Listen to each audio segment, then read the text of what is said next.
Hey everyone, welcome back to another video. Today I'm going to break down Caleb Serong and his 46 disposal performance against Brisbane from round 1, 2024.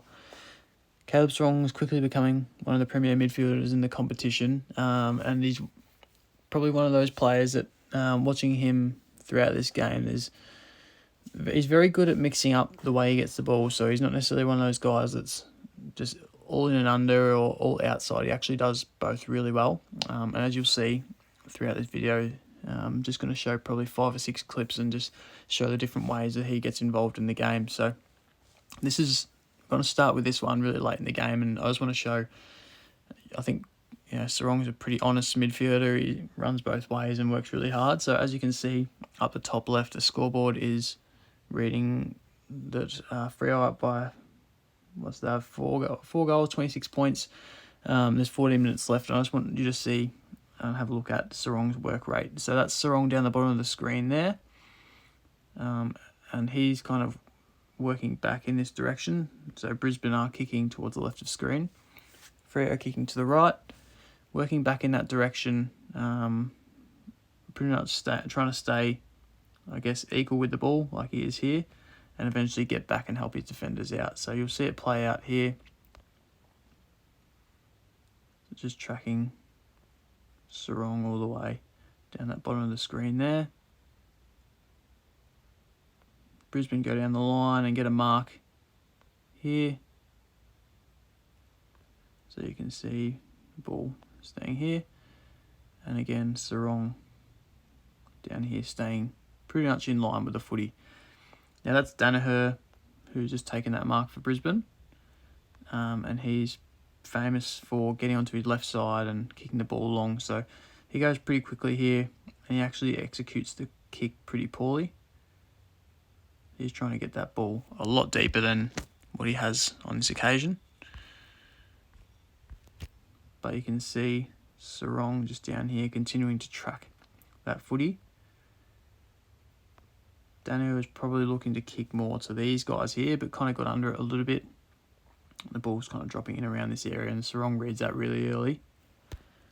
And with his work rate in defence, is able to get back and take a mark. Really great play for a midfielder to be able to come back in defence and help out his defenders and do that. And then a switch kick to start their attack.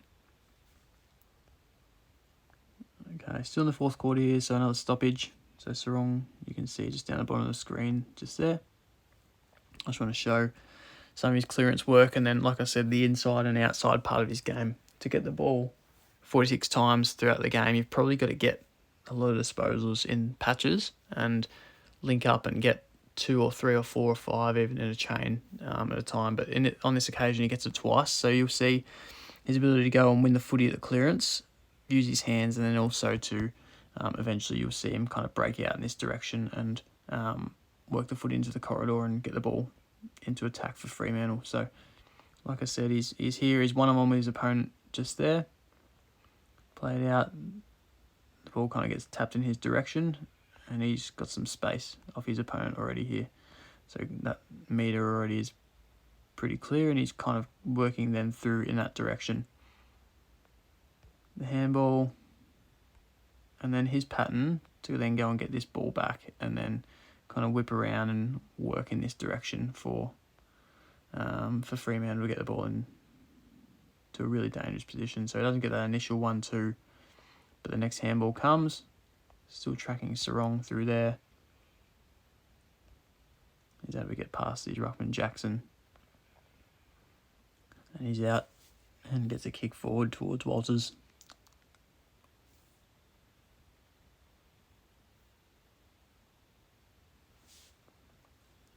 Alright, so come back to what I was saying, getting it multiple times in a chain. This isn't so much about getting it multiple times in a chain, but more so about giving yourself multiple options on how to get the ball. So this is Serong just here, and he's looking to lead up. So this is Aish with the ball, just down here. Serong's kind of looking to lead up into this gap for a little 45 kick into here. Aish is actually already committed to kicking here, so Serong kind of reads that cue early. So this Brisbane player really should probably be on Serong, because there's a one-on-one here, a one-on-one there, another one-on-one here. This Brisbane player has to go and contest for this ball, which leaves kind of Danaher here, who isn't necessarily the most defensively minded player, to then have to guard Serong.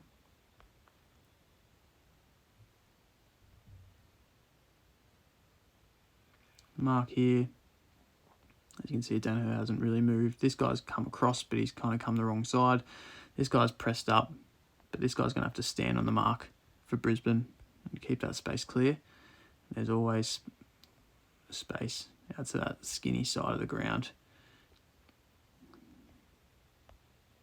So he didn't get that first one he wanted, where that 45 kick, but he's turned around then and become dangerous on that handball receive.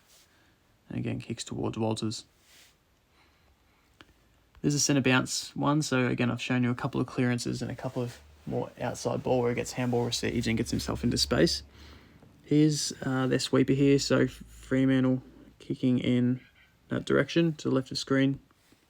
I just want you to see some of the bodywork of Serong here. So generally, as that sweeper, which is the most defensive or furthest back player at the centre bounce, your rule is that you don't want to let anyone past you. So you kind of have the ability to go through in this line here and pretty much patrol that space, not letting anyone get past this. Sometimes the sweeper can sit kind of too far back and allow his opponent here to kind of get into this area for a pretty easy forward hit from the Brisbane ruckman, which would be in this occasion. But what Serong does really well here is he actually pushes his player in this direction, pushes him into pretty much an area that can't really get involved too much on the play, and then Serong leaves himself pushing that way, leaves himself a lot of the back space here. So you'll see the ball's kind of off hands here, and in a moment you'll see a big push in that direction. There it is there. And then there's so much space for him to work behind here. He has the option to kind of really drive his legs, get out in this direction and kind of kick. He obviously has the option of a handball to Fife, or you'll see in a moment that there's a player kind of spare Jackson getting out of the ruck and getting forward of the footy. So this is the last clip I want to show here. So this is Serong just through here. And again, really similar to that last clip where he's given himself multiple opportunities to get the ball. His first instinct is to go... Sorry, that wasn't Serong.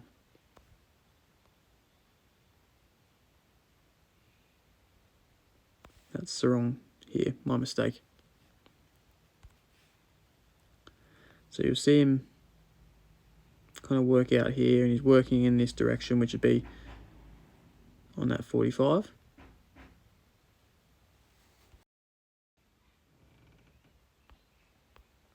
But as you'll see, he gets not ignored but missed with the kick. So he works in this direction. The camera angle changes in a moment, and you'll see him in the foreground come across here. So that's Serong there. Pierce with ball in hand. A lot of teams want to get the ball off the line there and get the ball in through the corridor with easy kicks. Like you can see, Serong's giving himself a lot of space. Now the kick actually goes over his head here, which is probably more on Pierce to hit this. But then what Serong does well is he recovers really well and turns his hips around and then gets involved and gets a handball receive in this direction, as you'll see. So the kick goes over his head.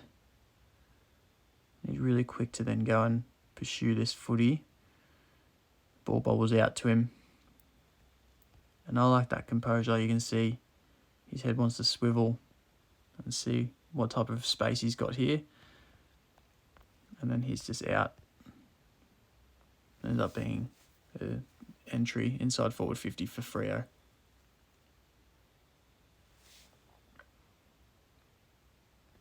So hopefully you enjoyed that breakdown of Caleb Serong's game against the Lions. He had 46 disposals, which is obviously a lot of the footy, but I really like the way he does it. He does it inside and he does it outside, and he's just going to keep getting more and more damaging, and I think pretty soon he'll be known as probably one of the best, maybe top 5 midfielders in the competition. If he can keep producing numbers like that, it's not very far away. So well done to Caleb. And Freo going to be, I think, a pretty good team this season if Serong was able to continue to produce this type of form.